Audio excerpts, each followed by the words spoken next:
Hello mga ka-farmers! So, hapon na ngayon at i-share ko sa inyo mga ka-farmers dahil ang lakas ng aso dito mga ka-farmers dahil nagpapaapoy po ako dahil aside sa maraming lamok para din, ang sabi kasi mga ka-farmers kapag nagpapaapoy daw tuwing hapon sa babuyan, mailalayo ang ating mga baboy sa mga iba't ibang sakit. So, yan po ang paniniwala dito mga ka-farmers. 6 PM na dito. Ayan. Ang lakas ng aso. Ayan mga ka-farmers. Gumawa tayo ng apoy tuwing hapon. Then yung mga kambing ko, andito rin sa ating babuyan mga ka-farmers dahil wala pa silang kubo. Nasa kanila talaga. So, umuulan kasi tuwing gabi dito. Kaya inilagay po muna natin dito dahil hindi naman loaded ng mga baboy yung ating kulungan. Ayan. Yung kambing ko dito mga ka-farmers, 1, 2, 3, 4, 5. 5 po yung aking kambing dito. Ito kasi mga kambing mga ka-farmers, lapitin din sila ng mga lamok. Ayan, nagpapaapoy po tayo tuwing hapon dahil yung paniniwala po ay makapagpalayo daw yan ng mga iba't ibang sakit mga ka-farmers. Din yung mga baboy natin, ayan na. Nag-rest na sila. Ayan, nakakatuwang tingnan mga ka-farmers. So, binabantayan natin yung apoy mga ka-farmers. Baka masunog pa tong babuyan natin. Mamaya, pag aalis na ako, lalagyan ko yan ng tubig mga ka-farmers para mamatay po yung apoy.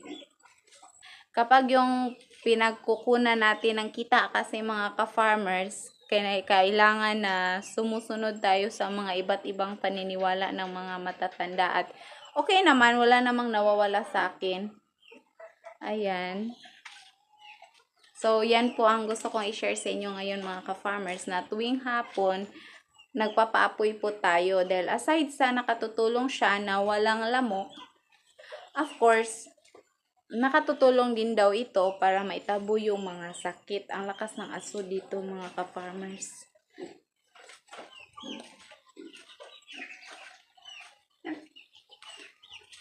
Ayan, ang dami ko kasing hayop dito. Merong mga manok. Iba't iba yung mga manok mga ka-farmers. Meron kaming mga tandang. Meron din kaming Rhode Island. Kaso siya.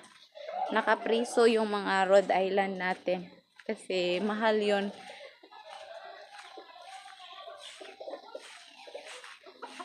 Ayan, pupuntahan natin sandali yung ating mga Rhode Island mga ka-farmers. So, malapit lang din siya sa babuyan namin. Ayan. Meron siyang door na isara natin. And meron na pong mga malalaki. Ayan. At yung mga sisiw mga ka-farmers, andito pa sila sa loob ng kulungan dahil hindi pa sila makaprotect sa kanilang sarili para sa mga daga. Then, meron yung ilaw dito. Merong ilaw din dito mga ka-farmers. Ayan. Ayan po. Firefly po yan. I think that is 2,000 watts ba yun? Then, nabili namin siya ng 3,000 pesos. Pero yung yung light niya ay hanggang umaga po mga ka-farmers. Then, meron siyang switch na para on at off. Pinapailawan po talaga natin yung ating mga manok dito. Ganyan po sila ka-special. So, ayan yung ating mga sisiw. Ayan po. Hello! Medyo malalaki na sila nung binili namin sila mga ka-farmers. Maliit pa. Parang ganito lang. So, yung purpose namin dito ay for egg production. So, sana po mga ka-farmers. Pero, papadamihin pa po namin yung mga females nito mga ka-farmers. So, ayan. Ayan yung ating update sa ating manukan. syempre meron din akong maraming mga tandang mga ka-farmers. Mga malapit 40 heads siguro yung aking mga tandang. So, ganyan po kadami yung mga hayop na inaalagaan ko dito sa amin mga ka-farmers. Every afternoon, ako po yung nagpapakain. Then, meron lang akong katulong na magbibigay sa kanila ng tubig. Then, meron din akong magkukuha sa aking kambing kasi doon ko po yan ilalagay sa medyo malayo sa amin mga ka-farmers dahil may bakanting lote doon. Pero ako yung nagpapakain sa mga manok. Pagka morning, asawa ko yung magpapakain mga ka-farmers. Pero sa baboy, ako po talaga yung magpapakain sa umaga, sa tanghali at sa hapon.